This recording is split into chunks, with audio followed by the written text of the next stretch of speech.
jusqu'à 8. Parlons un peu brièvement des choses qui ont été annoncées depuis les temps anciens par les prophètes. Et nous savons, avec cela, nous, moi et vous, nous vivons un temps tellement glorieux. Un temps glorieux dans le sens où nous voyons l'accomplissement des choses qui ont été annoncées depuis les temps anciens. Quand nous regardons premièrement, les prophètes Osée avaient fait une prophétie de la part de Dieu que la fin devrait arriver sur la terre. Et nous savons que cette fin, ce n'est pas une fin de nourriture périssable que nous mangeons chaque jour, le pain quotidien, mais une fin d'entendre la parole de l'Éternel. Et nous voyons cela s'accomplir et nous pouvons dire, comme le Seigneur avait dit, cette écriture, cette prophétie est accomplie sous nos yeux.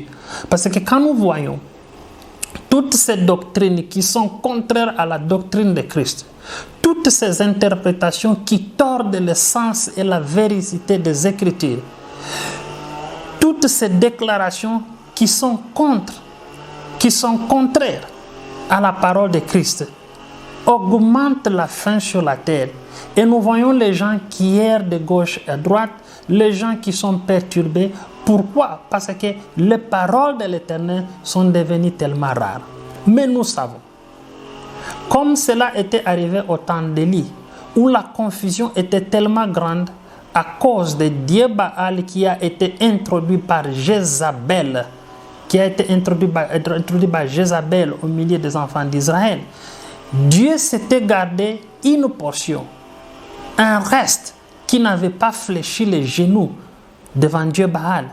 Et nous avons la foi, nous avons la conviction que Dieu s'est réservé un reste à ce temps où les doctrines qui ne sont pas conformes à la parole de Dieu, ce reste ne va pas fléchir les genoux à toutes ces interprétations d'hommes, à toutes ces interprétations qui ne collent pas à la véracité biblique. Que la gloire et l'honneur puissent revenir à notre Dieu. Maintenant, quand nous regardons encore, nous voyons que ce temps de la fin, c'est un temps où nous voyons toutes ces choses qui ont été promises dans la Bible en train de s'accomplir sous nos yeux. Nous voyons des guerres, nous voyons des bruits de guerre, nous voyons des atrocités, nous voyons des violences, nous voyons des tremblements de terre, nous voyons une vie qui est contre nature, une vie qui n'est pas conforme à la parole de Dieu, où nous voyons les hommes en train de prendre les hommes, les femmes en train de marier des femmes, et toutes ces choses, le Seigneur nous a dit, quand vous le voyez venir, quand vous voyez ces choses s'accomplir, levez vos têtes car votre rédemption est proche. Et quand nous regardons encore plus loin, nous voyons tout ce qui se passe en Israël, tout ce qui se passe avec tous les pays tout autour d'Israël.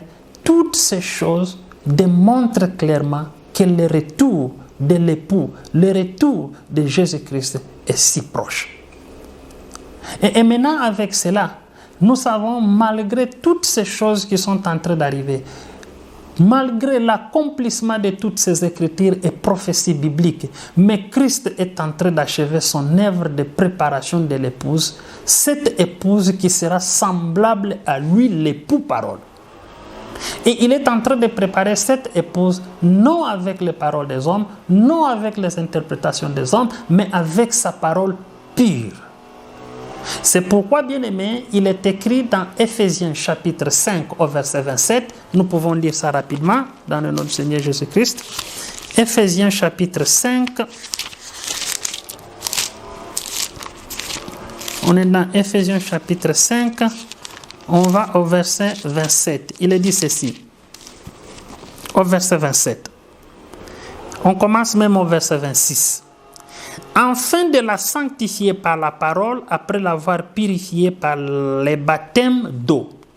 Ici, nous voyons Dieu qui sanctifie son épouse. Après l'avoir purifiée par les baptêmes d'eau, il la sanctifie avec sa parole. Voilà pourquoi il est tellement important, bien-aimés, que nous ne devons pas nous écarter de la parole de Christ. Parce que c'est la parole de Christ qui nous façonne d'être semblables à lui. Et celui qui abandonne la parole de Christ ne sera pas semblable à Christ. Et quand il reviendra, il ne pourra pas prendre tout ce qui n'est pas sa parole. Il viendra prendre sa parole. Et l'épouse sera l'épouse parole parce que cette épouse est en train d'être sanctifiée par la parole de Christ. Et en bas, il est dit, afin de faire paraître devant lui cette église glorieuse, sans tache, ni ride, ni rien de semblable, mais sainte et irrépréhensible. Que la gloire puisse revenir à notre Dieu. Ici, nous voyons quelles seront les qualités de cette épouse de Christ. Elle sera une épouse glorieuse à cause de la parole de l'époux.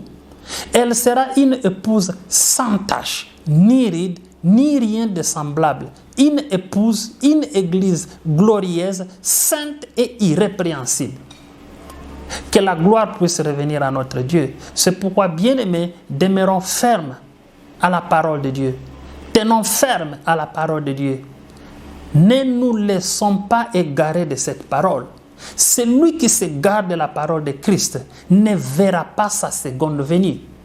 Seuls ceux qui sont attachés à la parole pure de Christ, qui sont purifiés, préparés par Christ, verront sa seconde venue et participeront à cet événement glorieux.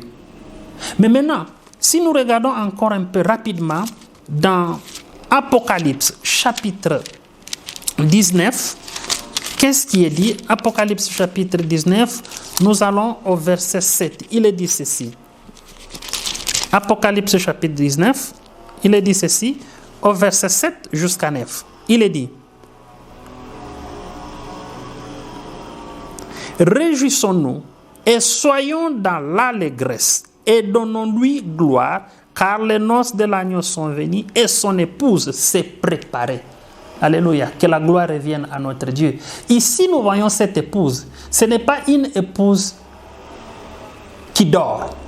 Ce n'est pas une épouse faible, mais c'est une épouse qui se prépare pour rencontrer l'époux. Ici, la Bible est tellement claire. Elle dit, son épouse s'est préparée. C'est pourquoi, bien-aimés, nous devons travailler pour notre salut. L'époux nous a donné la parole. L'époux nous a donné les instructions. Nous devons nous préparer conformément à ces instructions, conformément à sa parole, afin que les jours qu'il y viendra, qu'il nous trouve, qu'on ait des épouses prêtes pour le départ dans la gloire. Et ici, nous pouvons voir encore rapidement dans 2 Corinthiens, chapitre 11, qu'est-ce qui est dit? 2 Corinthiens, chapitre 11, on est au verset 2. Il est dit ceci. Car je suis jaloux de vous d'une jalousie de Dieu, parce que je vous ai fiancé à un seul époux, pour vous présenter à Christ comme une vierge pure. Toutefois, de même que le serpent séduisit Ève par sa ruse, je crains que vos pensées ne se corrompent et ne se détournent de la simplicité à l'égard de Christ. Si quelqu'un vient vous prêcher un autre Jésus que celui que nous vous avons prêché, ou si vous recevez un autre esprit de celui que vous avez reçu, un autre évangile que celui que vous avez embrassé, vous le faites porter fort bien. Que la gloire puisse revenir à notre Dieu. Ici, Paul est en train de nous dire, il nous a fiancés, nous sommes fiancés à Christ. Et en tant que des fiancés de Christ, comme des vierges pures, nous ne devons garder rien que la parole de Christ et non la parole des hommes et non les interprétations des hommes. Même si une autre personne nous amène un autre évangile, une autre parole qui est en dehors de la parole de Christ, nous devons faire attention afin que nous ne soyons pas corrompus par cette corruption. Voilà l'épouse qui se prépare. Voilà l'épouse qui attend le retour de Christ. Voilà l'épouse qui est en train d'être façonnée par la parole de l'époux afin d'être prête pour le retour de l'époux. Que la gloire et l'honneur puissent revenir à notre Dieu qui est en train de pourvoir une parole pure, qui est en train de nous préparer et qui est avec nous jusqu'à la fin des temps. Que la gloire et l'honneur puissent lui revenir. Maintenant, pour entrer dans les vifs de notre sujet aujourd'hui, nous